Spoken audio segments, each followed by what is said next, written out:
अभी 8:30 बज चुके हैं और उसके बाद भी इतना खतरनाक कोहरा गिर रहा है। आप जैसे पीछे वीडियो में देख रहे हैं, यूँ समझ लो कि 20 से 25 फीट की दूरी पे भी हमें आसानी से कुछ दिखाई नहीं दे रहा है। अब इस मौसम में हमारी लहसुन की फसल में क्या खतरा बनने वाला है, कौन सी बीमारी हमारी लहसुन की फसल में आ सकती हैं और उसकी देखभाल हमें कैसे करना चाहिए, उसको हम कैसे रोक सकते हैं। तो यह जानने के लिए वीडियो आप अंत तक ज़रूर देखिएगा किसान साथियों। अभी जो 2-3 दिनों से ओस गिर रही हैं और इस ओस गिरने के कारण हमारी लहसुन की फसल में 80% चांस बन जाता है झुलसा रोग का। यानी कि आपकी लहसुन की फसल पीली पड़ेगी, पीली पड़ने के बाद उसके जो ऊपरी सतह के पत्ते हैं, वो पत्ते धीरे धीरे पीले पड़ के सूखने लग जाते हैं, जिसे कि स्टेम फिलियम रोग कहते हैं और हमारी देसी भाषा में इसे झुलसा रोग कहते हैं। तो इसमें क्या होता है कि ऊपर से पत्ते सूख जाएंगे और हमारी लहसुन की फसल की ग्रोथ रुक जाएगी और उसमें यूँ समझ लो कि जो फसल जहाँ है वहाँ पर ही सीमित हो जाएगी। अब इसका उपाय क्या करें हम, ताकि हमारी फसल को हम सुरक्षित रख सकें किसान साथियों। आज मैं आपको इसके 2-3 उपाय बताऊंगा जो हमें ये मौसम क्लियर होने के बाद हमें तुरंत स्प्रे करना है और हमारी लहसुन की फसल में सिंचाई करना है। और जिन सबसे आसान है किसान साथियों, जिन किसान भाइयों ने अगर स्प्रिंकलर लगा रखे हैं यानी कि फुहारे लगा रखे हैं अपन की लहसुन की फसल में, तो वो तुरंत चालू कर दे या 20 या 25 मिनट सुबह-सुबह जब ये ओस गिरती हैं, उस समय तुरंत चालू कर दें, ताकि ये जितनी भी ओस जमी हुई हैं इन पत्तों पर, वह नीचे गिर जाए और जो गर्म पानी है, जो हमारी मोटर का जो गर्म पानी आता है, उससे क्या होता है कि इसका रिएक्शन पूरा ख़त्म हो जाता है। तो उससे बहुत ही ज़्यादा फ़ायदा होता है किसान भाइयों। तो जी, और आगे ये कब तक मौसम बना रहेगा इसका कुछ हम कह नहीं सकते। तो इसके लिए क्या है कि ज़मीन में जब नमी रहती है तो भाप निकलती है और भाप निकलने के कारण क्या होता है कि इस पे ओस इतनी जमती नहीं है किसान भाइयों। तो सिंचाई करने के बाद में किसान भाइयों, जैसे ही आने वाले 2-3 दिनों में मौसम क्लियर होता है, हमें तुरंत स्प्रे करना है। सारे काम छोड़कर सबसे पहले हमें लहसुन की फसल में स्प्रे करना है। इसमें हमें बिल्कुल भी लापरवाही नहीं बरतनी है, नहीं तो आने वाली बीमारियों से हम हमारी फसल को नहीं रोक सकेंगे और बाद में अगर जो हम स्प्रे करेंगे तो उसका हमें कोई रिजल्ट नहीं मिलेगा।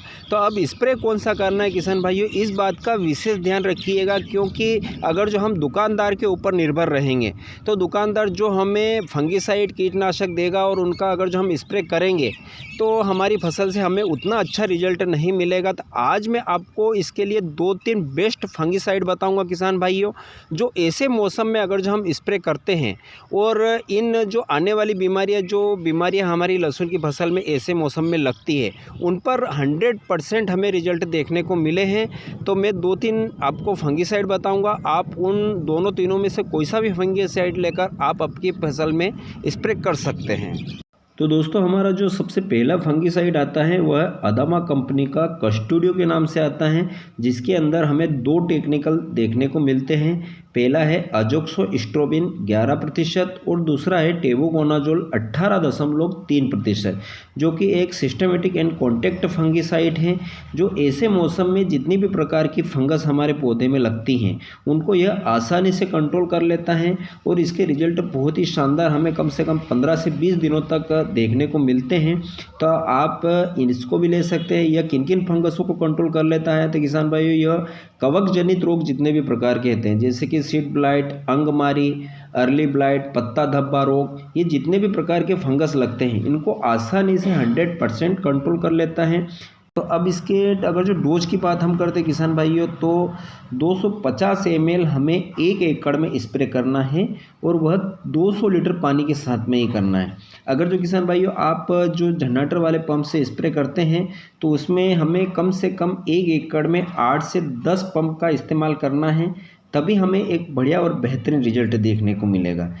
इसके बाद दूसरे नंबर पर आप ले सकते हैं जो डुपोन्ट कंपनी का कोसाइड के नाम से जो फंगिसाइड आता है, जिसके अंदर हमें 2 टेक्निकल देखने को मिलते हैं। कॉपर हाइड्रोक्साइड 53.8% और इसी के साथ में मेटालिक कॉपर हमें मिलता है 35%। किसान भाइयों, यह ज़रूरी नहीं है कि आपको डुपोन्ट का ही लेना है, आप किसी अन्य कंपनी का भी ले सकते हैं जिनके अंदर यह टेक्निकल हमें देखने को मिले। इसका किसान भाइयों बहुत ही शानदार रिजल्ट हमें देखने को मिले हैं। यह भी सभी प्रकार के फंगस को आसानी से कंट्रोल कर लेता है और कम से कम 15 से 20 दिनों तक आपकी लहसुन की फसल में किसी भी फंगस का अटैक नहीं होने देता है।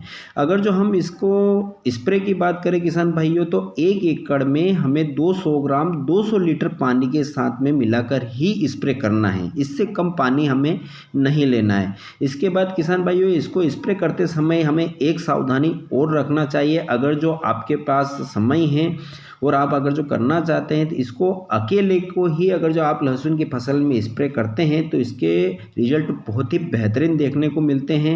लेकिन हमारी किसान भाइयों की मजबूरी होती है कि हम बार बार स्प्रे नहीं कर सकते, तो इसीलिए हमें पानी की मात्रा बढ़ाकर रखना है और इसके साथ में आप कीटनाशक और टॉनिक को मिलाकर स्प्रे कर सकते हैं। लेकिन मिलाने से पहले इसको थोड़ा पानी लेकर तीनों को मिलाकर टेस्ट कर लीजिएगा कि इनका घोल फट तो नहीं रहा है। अगर जो नहीं पड़ता है तो बाकायदा आप स्प्रे कर सकते हैं।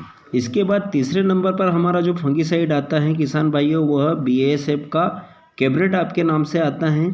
यह भी बहुत ही शानदार फंगीसाइड है किसान भाइयों। इसके भी रिजल्ट बहुत ही शानदार देखने को मिलते हैं, जिसके अंदर 2 टेक्निकल होते हैं। मेटीराम आता है 55% और इसी के साथ में पायराक्लोस्ट्रोबिन मिलता है हमें 5% WG फॉर्म में।